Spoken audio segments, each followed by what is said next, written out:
wake up. It's time to do what makes you happy. It's time to, because anybody that loves you won't put you in a place to lose, but they'll put you in a place to gain. Some people are so stuck on their happiness that they don't want to even see you happy. Mm-hmm. Because they only focus on themselves. I don't want nobody that just focus on them. I don't want that. You only focus on your happiness, but you ain't focus on nobody else's happiness but yours. You don't want to see nobody else win but you.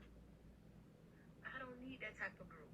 I don't need that type of individual. I'm very particular with who I let in my corner. Because at the end of the day, I don't need nobody in my life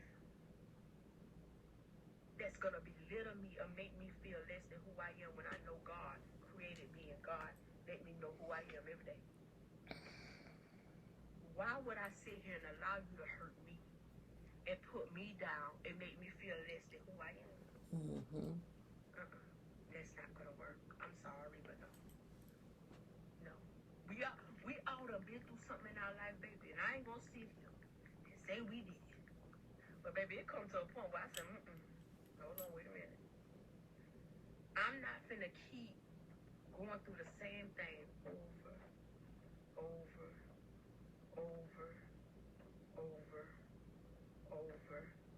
and over again. I'm not finna do that. Real friends don't hurt each other. Real love don't break you. Real love helps you and heals you. Mm-hmm. When you, and that just like, and I know a lot of women on here, that's just like, when God sends you your soulmate, when God sends you somebody that's just for you, it's not going to be easy. Y'all might break up the first year, first few months, and it's not because of him cheating on you or him doing you wrong. It's because it's somebody that was praying against what God has for you. It's a spiritual warfare, and if you're not looking at it spiritually, you'll look at it physically and you will leave, because you'll be like, why we always got to fuck? When you see, and it's all coming. When you see the good outweigh the bad in a relationship, you know that the good always win. Because that's somebody that you know that the bad is going to come, but if it's talkable, if it's fixable, then fix it. But if you don't have God in this thing here, it's going to always be bad that outweigh the good. But when you allow God, this is how it goes. The good will outweigh the bad. When you need somebody in your life to love you, to be there for you, as a man, as a real man. I ain't talking about no boy. Mm-hmm. I'm talking about a real man. Mm-hmm. To love you, to be there for you. I'm talking about a provider.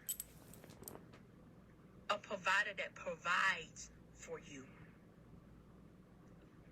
Not nobody that say, I ain't finna do that. I ain't finna take care of no home. I ain't paying no bill. I ain't making enough. As a man,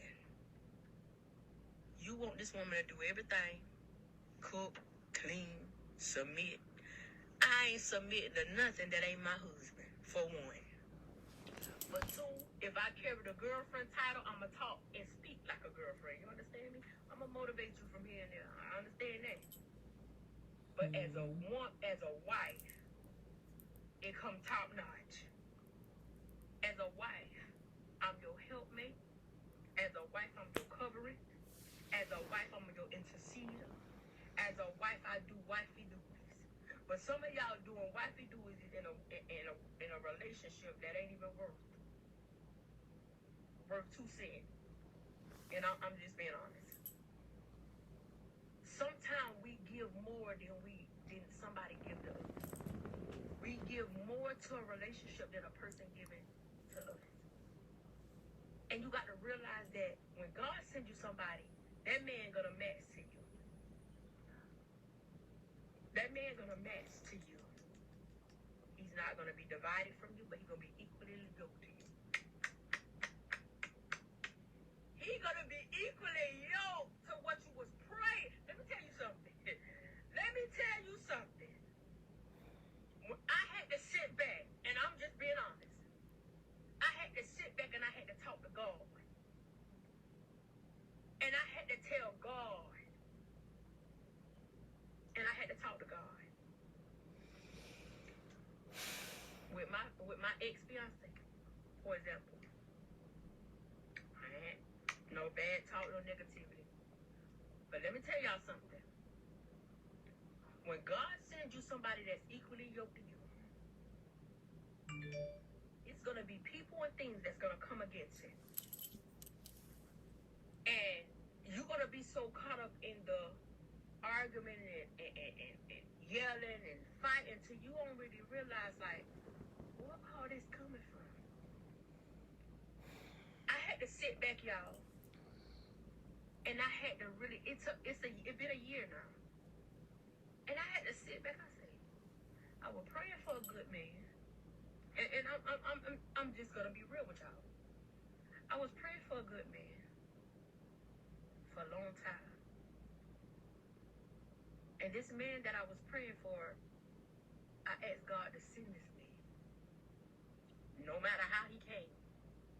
Because when God sends you somebody, it doesn't matter how he come over Facebook, in the streets, in the real world, TikTok, Instagram, no matter how he comes. Let me tell y'all, listen to me. It's been a year since me and my fiance separated. Within that year, God showed me so much. God reminded me, you prayed for something specific. But even though you prayed for this thing, doesn't mean it's going to be easy. But do you realize that the good in the relationship that you had outweighed the bad from the relationship that you already done had? You prayed for a good man, a man that's a provider, a man that'll love you for who you are, that'll love your daughter. I shut that.